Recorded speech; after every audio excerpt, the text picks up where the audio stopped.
Evening கொஞ்சம் time இருந்துச்சுங்க. சரி ஈவினிங் ஸ்நாக்ஸ் ஏதாவது செய்யலான்னு சொல்லிட்டு வீட்ல வந்து ரெடிமேட் பானிபூரி பேக் இருந்துச்சுங்க. சரி அத வச்சு அதுவே ரெடி பண்ணிடலாம் அப்படின்னு சொல்லிட்டு அதாங்க ரெடி பண்றேன். எனக்கு வந்து பெருசா மசாலா பூரியோ, இல்ல பேல் பூரியோலாம் அந்த அளவுக்கு பிடிக்காதுங்க. பட் ஆனா பானிபூரி ரொம்ப பிடிக்கும்.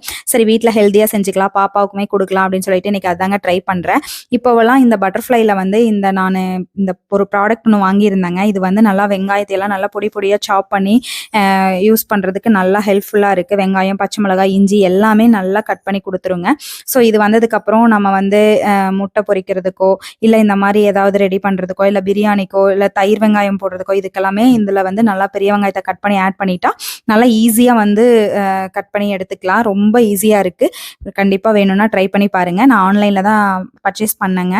அப்புறம் யூசுவலா பானிபூரி செய்ற மாரி தாங்க. ஆல்ரெடி நான் வீடியோ கூட போஸ்ட் பண்ணியிருக்கேன். அதனால இன்னைக்கு வந்து நான் ரெசிபி எதுவும் சொல்லலங்க. பட் ஆனா சிம்பிளா செய்ற மாரி தாங்க. பார்க்கறதுக்கு தான் ரொம்ப லென்த்தி ப்ராசஸா தெரியும். பட் செய்யும்போது ஈஸியா ஒரு 1/2 அன் ஹவர்க்குள்ளயே செஞ்சிரலாங்க.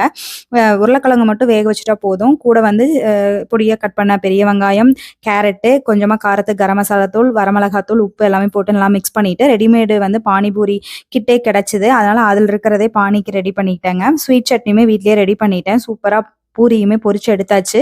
ஸ்வீட் சட்னிக்கு வந்து நான் கொஞ்சமா டேட்ஸ் ஆட் பண்ணுவேன். அப்ப டேஸ்ட்டும் ரொம்ப நல்லாயிருக்கும். ஹெல்தியாவும் இருக்கும். கண்டிப்பா ட்ரை பண்ணுங்க. ட்ரை பண்ணிட்டு என்னோட வீடியோ பிடிச்சா லைக் பண்ணுங்க. தேங்க்ஸ் ஃபார் வாட்சிங்.